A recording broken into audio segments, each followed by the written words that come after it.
अपने आप को आइडेंटिफाई करें और अपना सवाल पूछें। नमस्कार सर, मैं शुभांगी हूँ। मेरी एक ये सवाल है कि जो आप जैसे बोल रहे थे अभी कि एक हेल्दी जो एनवायरनमेंट होता है, हमारे जो आसपास लोग होते हैं, उससे लेके भी हमारी जो स्वास्थ्य होता है वो सही रहता है मेरी मायने में।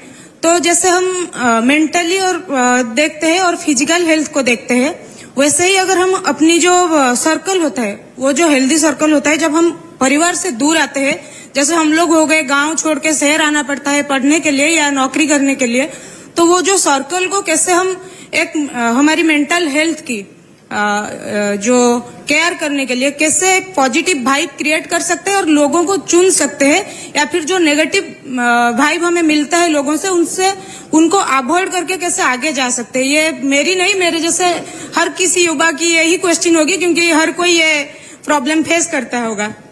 Thank you. धन्यवाद। बहुत महत्वपूर्ण सवाल आपने पूछा कि कई बार बहुत सारे लोगों को काम के लिए, पढ़ाई के लिए या अपने और कारोबार के लिए बहुत नई जगह और दूसरी जगह जाना पड़ता है। ये बड़ा चैलेंजिंग विषय है जो आपने पूछा है। मुझे भी याद है कि जब मैं अपने कॉलेज में पढ़ने गया तो जो दोस्त बने तो बड़ा मुश्किल होता था कि जो शुरुआती दौर से हमारे साथ हैं वही आखिरी तक रहे, लेकिन कुछ अच्छे थे, कुछ बुरे थे। तो अच्छों को मैं अपनाता गया और जो थोड़े से खराब थे उनसे दूरी बनाता रहा। और क्योंकि आप समाज में रहते हैं तो बहुत, जब आप वक्त गुजारेंगे, समय देंगे, और जब समय देंगे तो उससे चीजों को आपको समझ में आएगा कि कौन अच्छा है कौन बुरा है। लेकिन आज के समय पर क्योंकि हम डिजिटली बहुत कनेक्टेड रहते हैं, चाहे हम घर परिवार से हो, दोस्तों से, नई जगह से हो, तो हमारी कोशिश ये होनी चाहिए कि जितना भी नेगेटिव पार्ट है वो हम हटाते जाएं, और जितना हम नेगेटिव पार्ट हटाते जाएंगे उतना ही हम पॉजिटिव होते चले जाएंगे। Thank you so much sir. कोई और सवाल पीछे at the back? Hello, good afternoon everyone.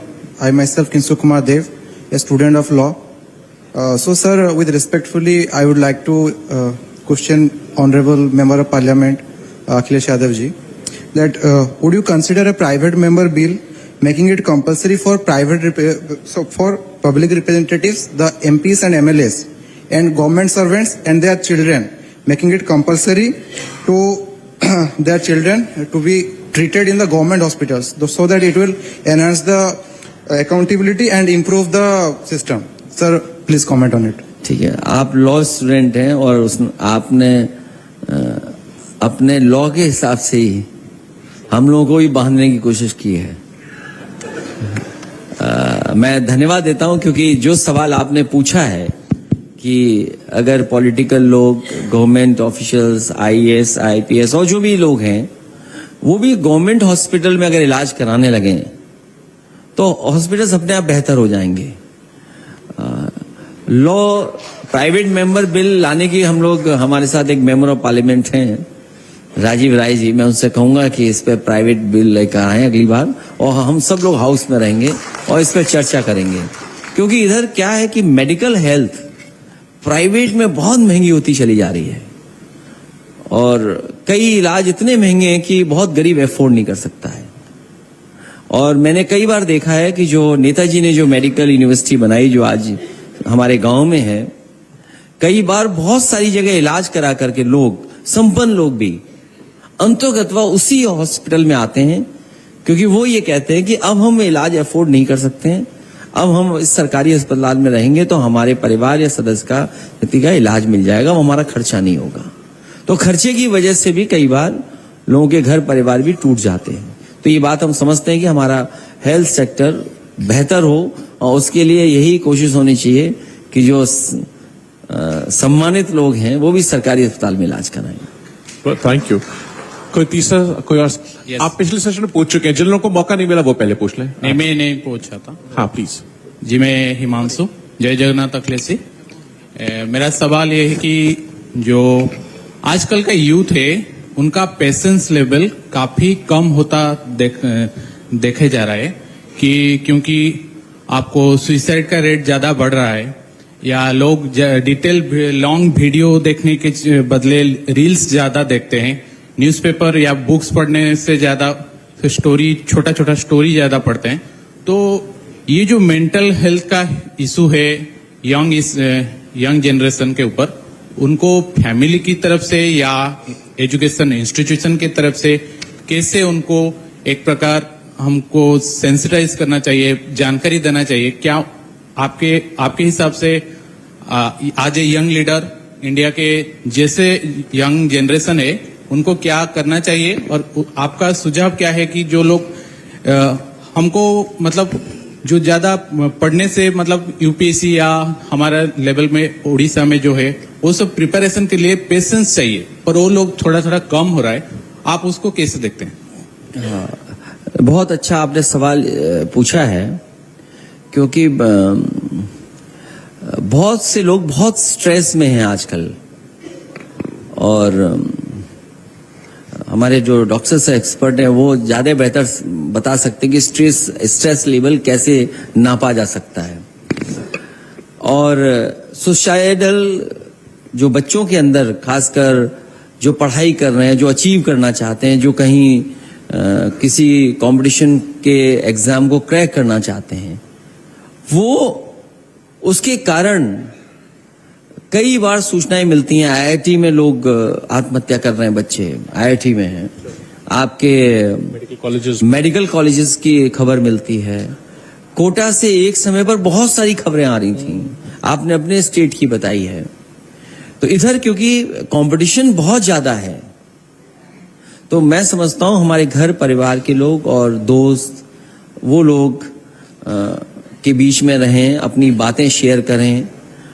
उनका जो हम पहले भी मैंने कहा कि हमारे पास ओपन स्पेसेस होने चाहिए, आउटडोर हम लोग एक्टिविटीज करें, जो सोशल एक्टिविटीज उसमें शामिल हों, तो शायद वो स्ट्रेस लेवल कम हो सकता है। और अगर हम पहले से जान जाएं कि इस व्यक्ति में कुछ चीजें ऐसी आ रही हैं, तो अगर हम डॉक्टर वगैरह को कंसल्ट करें, तो मैं समझता हूं उस सुसाइडल जो आपके थॉट्स आते हैं उससे बचाया जा सकता है। ठीक, I think we have time for one last question here, please. Sir, मेरा नाम मान सिंह सेंगर है। सबसे पहले तो मैं सर को साधुवाद देना चाहूंगा कि सरकार में न रहते हुए यूएनएसडीजी के तर्ज पे एक तरीके से आप काम कर रहे हैं पूरे देश में। हॉलिस्टिक हेल्थ पे सरकारें अवेयरनेस नहीं फैला रही हैं जितना आप जो है इस पे काम कर रहे हैं। और आपने जो अवेयरनेस की बात कही सर, कि जनता को पहले तो लोगों को ये पता होना चाहिए कि क्या ना खाएं, कब खाएं, कितना खाएं। 90% लोगों को तो यही नहीं पता है कि उनको रहना कैसे चाहिए, खाना कैसे चाहिए। इसकी अवेयरनेस की सबसे बड़ी जरूरत है। और आपने अभी जो बताया कि आपकी गवर्नमेंट आएगी तो आप इन चीजों को इम्प्लीमेंट करेंगे। मेरा एक सुझाव होगा कि ग्राम पंचायत और वार्ड लेवल पे जो है हेल्थ वर्कर्स की जो है नियुक्ति होनी चाहिए, जिनका काम ही अवेयरनेस फैलाना। वो रिपोर्ट बनाए अवेयरनेस कितना उन्होंने दिया, और इन चीजों को अगर आप अपने उसमें शामिल करेंगे तो मुझे लग रहा है कि 5 से 7 साल के अंदर जब लोगों को पता हो जाएगा कि वो क्या न खाएं, क्या खाएं, कितना खाएं, जब उनको हेल्थ अवेयरनेस आ जाएगा, तो 5-7 सालों में स्वास्थ्य विभाग का एक बहुत बड़ा बजट जो है, जो लोगों के इलाज में जाता है, वो जाना बंद हो जाएगा, जिसको हम दूसरे डेवलपमेंट में इस्तेमाल कर सकते हैं। बहुत धन्यवाद। बहुत धन्यवाद आपका।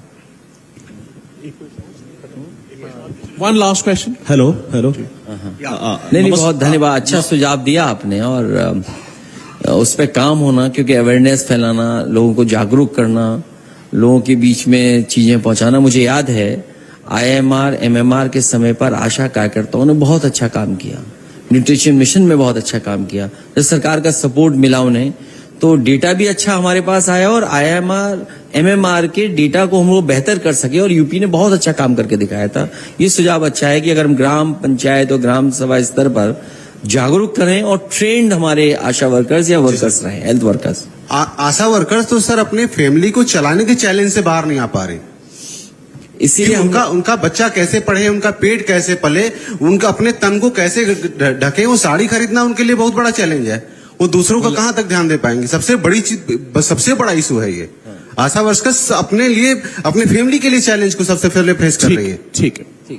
ये सरकार को कभी आधी अधूरी योजनाएं नहीं बनानी चाहिए। मुझे याद है कि सरकार ने बच्चों को पढ़ाने के लिए शिक्षा मित्रों को भर्ती किया था और शिक्षा मित्रों को इतने कम मानदेय पर भर्ती किया था कि बाद में उनको अगर किसी ने सम्मानजनक जीवन देने का काम उस समय समाजवादी सरकार ने दिया, क्योंकि आशा कार्यकर्ताओं पर उन पे बहुत काम है और उनका जीवन स्तर इस लायक नहीं है कि वो अपने बच्चों को भी या परिवार को भी साथ लेकर वो क्वालिटी ऑफ लाइफ दे सकें, उनका जीवन स्तर बेहतर कर सकें।